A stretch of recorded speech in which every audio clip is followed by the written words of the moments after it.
sanidad, hemos un solo de universidad, demos la pena no ayudar.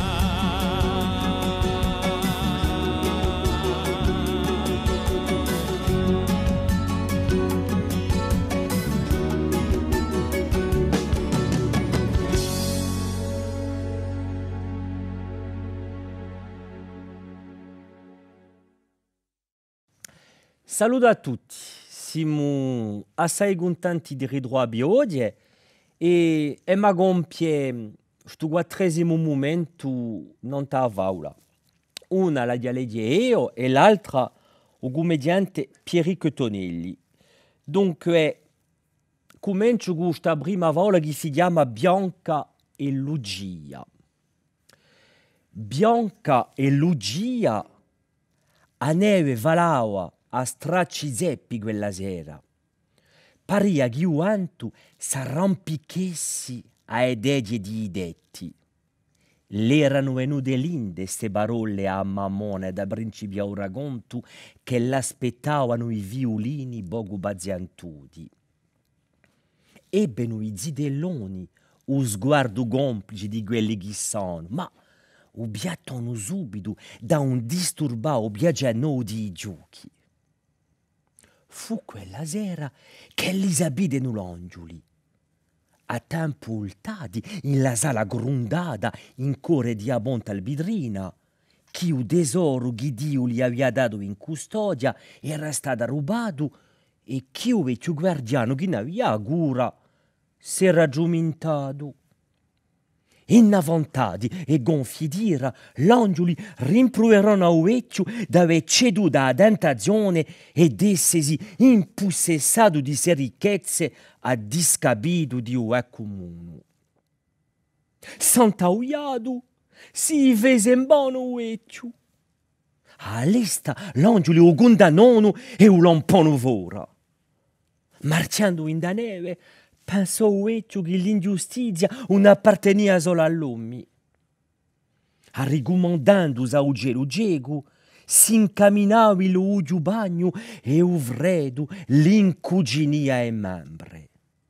A lagrima che lo asciugò, non sapeva se l'era spuntata per via di vento, di vergogna o di una zargamuda. Sentì a fianco a lui una presenza, ma non riesce a vedere quale era. Una oggi erghita ribombocchi l'igia che l'aveva inteso i lagni che lo si tenia in petto e che le raiunto da bordi e gli usò aiuto. In un attimo si trovò di punta a porta d'un stazzile. Al lume di lumera sculinò sotto a un pilone che montava al suo capagnolo un paio di corne. Si accorse questo di un sgumento di un vecchio e gli balisò che l'era oiaule. Con la sua solita scuttumia gli confessò la rubeccio di un tesoro e cercò a lusingare un vecchio offrendogli ricchezza, vita eterna e gioventù. Un bol si accetta non da vecchio e a ogni ricuso gli piava la granco. All'alba smariò i aule, ma non si podia più muovere il vecchio e messe a pregare e a pregurare i santi che li venissero a liberarlo. Il capagnolo idea la ianca che gli stringia il capo, si sbrillò e spiccò l'uolo da sorte da un stazzile. Era l'ebiga tanto di castelli innalpellati e muraglie che la cingiano corazzavano l'orgoglio dei signori. Un solo ne ranca spuntà. Con una mano da uomini, un gonte, Giovanninello, aveva deciso di andare a caccia. Riconobbe un gonte Risteruccello andatosi in anchello a caccidia. Pur di stessa sterpa, c'era nato l'odio tra di elli, causa di dare di lascide. O tempo di litigassi un lebeno, che furono distratti da un cabagnolo che arriulava assomigliandosi a un agello bianco. Miseno, i signori a tirafrezze. L'agello di Dara, come ferito, se ne va da neve. Non si podia sapere qual è la via d'occo. A tramindui li ulia o sangue, sfuderono le spade e al primo colpo si sbriciolò l'acciaccio. Piadosi da beura, Risteruccello scappò a sbrilla sciolta. Giovanninello riguardò il gabagnolo e scaccanò fidiando bezzo di stova. Giunto che lo fu, in agorte di uso castello, ordinò di bruciarlo, ma un incantesimo ubarava da un fuoco. Tornò a Riula e si punì in cima di adora più alta. O popolo in sussurro, dopo visto su miracolo, si signò. E lo frattempo, a disperato, o eccio in lo stazzile, non aveva smesso i brigà. E all'ultimo chiamò a San Francesco. Intenerito da esodiamme, usanto, vestuto da fradigello, giunse in lo paese vicino al castello di Giovanninello. Si fece contare un fatto strano, accaduto, e andò a trovare il conte. Gli disse che lo podia liberare di 50. Accettò il conte, facendo la promessa di dare limosine a un convento francescano. San Francesco comandò a un compagno di condurlo fino a Oecchio. Si abbiano tutti volto stazzile. Firmatisi di bontà a porta, bastano 2 parole di usanto perché lo potessi esce salvo Oecchio, mentre che il vogo si mangiava o stazzile. Durgiulò usante o conte. Stupido, invitò Oecchio in casa sua. Li accolse a contessa, tutta latte e sangue, dolce garbata. Subito gli chiese di aiutarla, chi si impenseria per il suo sposo, sempre pronta a pia l'arme, chi l'anima, la via battagliera. Volia che Oecchio provessi di ammansare il conte. Dede il suo acconsento Oecchio. Con prediche e parole assinate, cercò a appaggiare il sangue di Giovanninello, ma ello non gli dava reda e si infuriò, minacciando Oecchio di decidere di ritirarsi in suo convento. Passavano i giorni, contessa, i sogniacci asottrinavano. Una notte si decidò e andò a trovare il conte da dirgli a angoscia. Gli era comparso San Francesco un sogno, domandandogli di Oecchio, dicendogli che l'era una benedizione per la sua casa, che la sua famiglia si francheria da ogni sciagura con ello.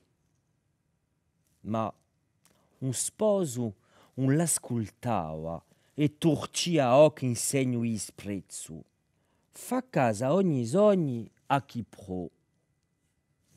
Uso racconto un lupo be gompie, che uno dei guardiani informò il conte che Risteruccello accampava al castello. I bedroncoli, lampado contro le muraglie, pariano dunizzate.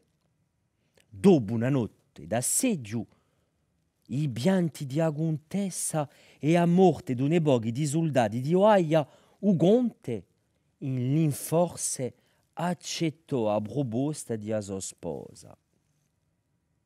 All'appiatto, ella anderia fino al convento a dare limosine promesse e a sconvincere Oecchio da che lo ultesse in castello. Spogliata di suoi gioielli e vestuta da paesana, da che nimmo potesse riconoscere, sorti a contessa. ciuttava o sole, quando l'avrò con l'uscio di Adiesa, si indinucciò e punì bezze d'oro annanti all'altare. A un frade gli domandò se la lì era permessa di discorrere gueccio. Una stonda obo, entre ueccio. A Guntessa un stanciò di barlà, da bardene uviado. Commosso da eso parole e da uso sguardo obbligante, gli rispose che lo eseguideria. Partino dramindui, ueccio strindia o gabagnolo in la sua mano. Giunti che li vuno in lo castello, tirò un mugio a Guntessa che uso sposo era stato verido. Intrappolato, Giovanninelli sentia che la s'avvicinava a passi sicura e sfatta. Chiese a ueccio qualche consiglio. Prima di parlare, fece riflesso ueccio quantunque l'impazienza di Ugonte e poi gli disse d'andare a appiccare o gabagnolo a uno di merli di adora più alta, da che lo fossi visto da tutto ognuno. O l'indomani mattina, discidadosi, sbunurato, ristorcelli bisò o gabo per via di o castello nemico. Li sibaria d'avessine di già o bussesso, ma o spavento o stantarò. Sbantulava o gabagnolo ianco. Ristorcello, chi a ebudanze magiche ci gridia e edemia sbirbò, un primurandosi né dei amighi né di roba. Rasserenato, Giovanninello ringraziò ueccio. Decise a Guntessa che o gabagnolo diventeria o standaro di sua famiglia. Condemanderei da passidia per Sirugioni, figlia de Burugelo, ma sia da tanti. Un so solo in ulianchi a Riula. Vi ringrazio. Awa a chiamare o de Adrino Pierico Tonelli. Allora, saluto a tutti. Io voglio dare di una vola che si chiama Silvestro e Lago d'Oro. In avuresta di Bauella, di quando in quando, si sentia un strido orrendo, un sciacchittime i denti, gagnini da mettere uvredo. A natura zan, li venia o dremo li venia. Per tutto ognuno che sentia su rimore malaetto, era o segno che ci ulia piantare e affrancare a cavà, che tutti sapevano ciò che lo uliai. C'era l'orco d'errore, un gigante tremendo vamido e che cercava per avuresta qualcosa e anche qualche sia da vragassili. Tutto piantava e s'aspettava d'arrivare al vilo normale di avi da paesana che lo ribombesse un altro segno che questo insegnava a vine di a minaccia estesa nanto a egreste e l'elpe a picco. L'orco vidiava e filigava in tutto rudione, impostato quassù in cima vicino a Zosabara.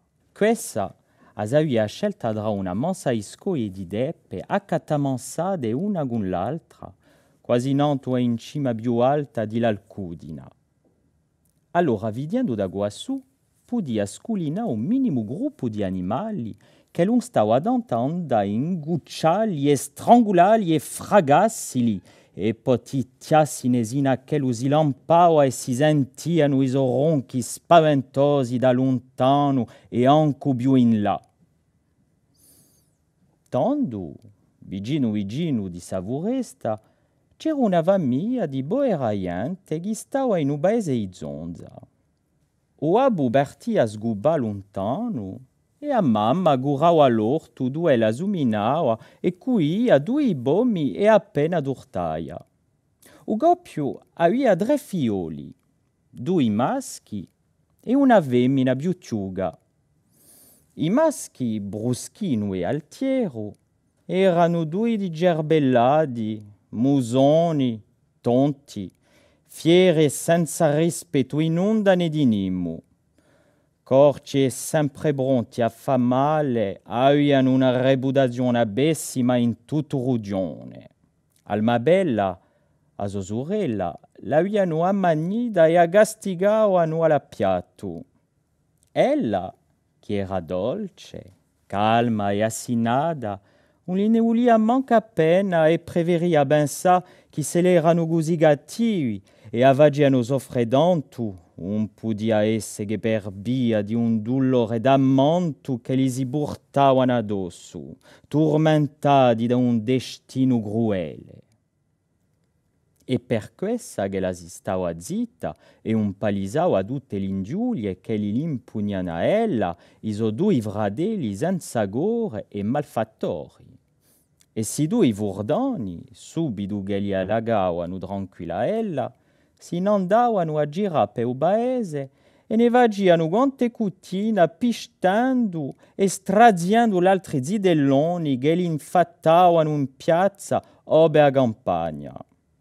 Almabella, tanto, si podia mettere a fare il lavoro che gli piaceva e che aggampava con si podì. Si metteva in un scorno e si dava zona a zona al donno che l'aveva per cucidura e un ricamo. Un'arte che la possedia e metteva in opera come se la fosse stato un regalo di uccello.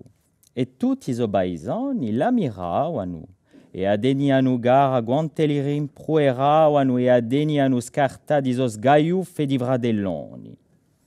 Un giorno che lo era inteso un fremito orrendo di l'orco che suttrenava tutto il cantone, si due bogheiono pigliano Almabella, a strascinano in piena foresta e poi allegano a un arboro e a lasciano gusti pensando che l'orco non starà tanto a facca e a indiottesi la in 448.